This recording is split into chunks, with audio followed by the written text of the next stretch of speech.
dacă te vreau iar. Mă arde sufletul, am ajuns la final.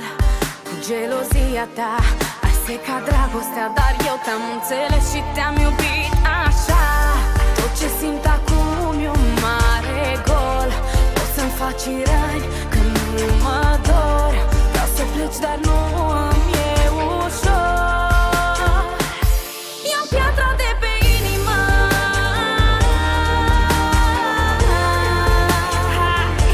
iau piatra de pe inimă.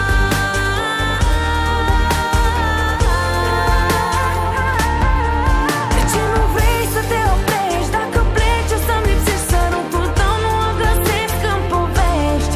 De ce nu vrei să te oprești? Dacă pleci o să-mi lipsești, sărutul tău nu îl găsesc în povești.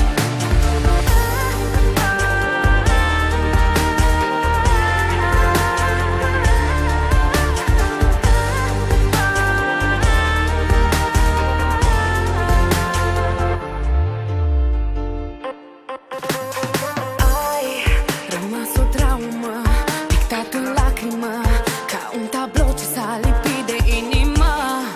Cât de gelos erai, totul mă înșelai. Vedeai că plâng, știai, dar tu nu mă iubeai. Tot ce simt acum e un mare gol. Poți să-mi faci răni când nu mă dor. Vreau să pleci, dar nu îmi e ușor. Iau piatra de pe inimă,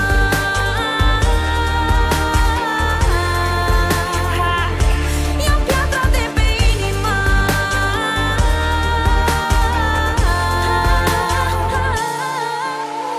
Văd în tine dure ce nu trec, dar știi acum că trebuie să plec. Sunt stană de piatră, suflet nomad, vorbele mele sunt pietre care cad.